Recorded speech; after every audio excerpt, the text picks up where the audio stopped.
une des solutions pour parer à ce problème d'approvisionnement, c'est l'eau de pluie.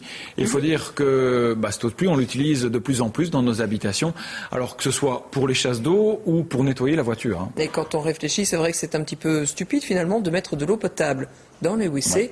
Alors un habitant de Spie a été au bout de cette démarche. Il utilise de l'eau de pluie finalement pour toute sa consommation quotidienne, y compris pour la boire. L'installation est assez particulière. C'est un reportage de Christine Ruol. Bonjour, je m'appelle Vincent Gollard. J'ai décidé de réduire mon empreinte écologique et notamment en potabilisant mon eau de pluie.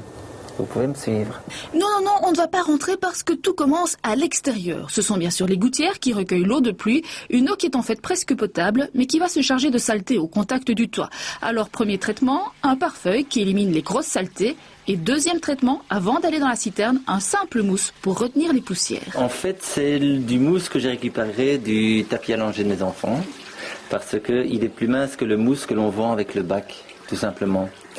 Et je le nettoie, ça dépend de la saison, mais une fois tous les 3 mois, je vais dire. Et l'eau est déjà fort claire quand elle tombe dans la citerne. Enfin, dans les citernes, vu sa consommation d'eau, Vincent a fait installer 2 citernes de 7500 litres. Donc l'eau tombe d'abord dans la première citerne ici, qui est une citerne de décantation. Il y a un vase communicant au fond de la citerne qui alimente donc la deuxième, simplement par vase communicant, donc, dans lequel la pompe ira puiser. Grâce à cette pompe, l'eau arrive dans la maison. À ce stade, l'eau peut déjà servir pour les nettoyages et pour les toilettes. Pour les autres usages, elle va encore passer par des filtres.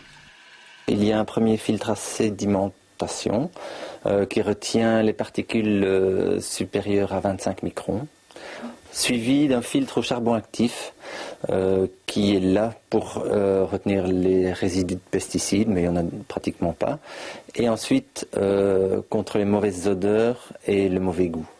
L'eau servira maintenant pour la lessive, mais aussi pour le lave-vaisselle, les bains et les douches. Contrairement à d'autres, Vincent estime en effet que l'eau n'a pas besoin d'être potable pour ses usages.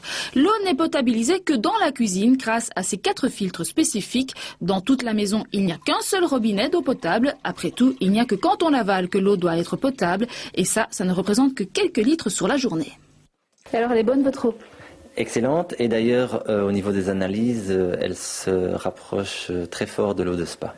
D'accord, mais les opérateurs publics qui s'occupent de l'eau, ils en pensent quoi? Le problème de la potabilisation à domicile est que cette potabilisation n'est pas contrôlée. Il faut savoir qu'en région wallonne, dans le domaine de l'eau potable, nous réalisons plus de 30 000 contrôles chaque année.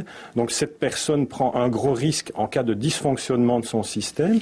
Des considérations qui n'arrêtent pas Vincent, il surveille étroitement son système et puis surtout, il veut penser global et consommer local. La pluie tombe gratuitement directement chez lui, cela lui paraît du bon sens de l'utiliser.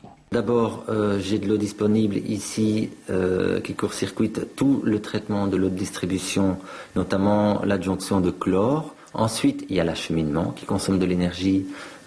Ici, je ne consomme plus qu'une fraction de cette énergie-là, c'est-à-dire l'énergie électrique pour la pompe.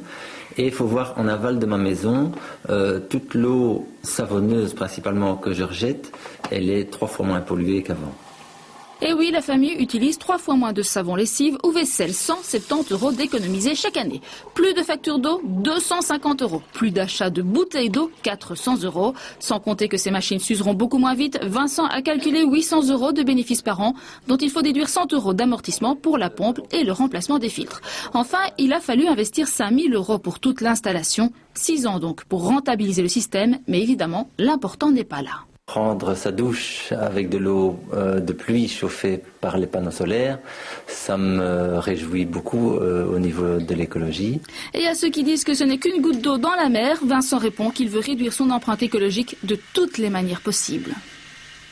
Et voilà pour cette initiative particulière qui, cela dit en passant, se développe de plus en plus. Et quand il n'y a plus d'eau, eh bien on peut toujours ouvrir une petite bouteille de vin, pourquoi pas. Enfin, c'est pas très utile.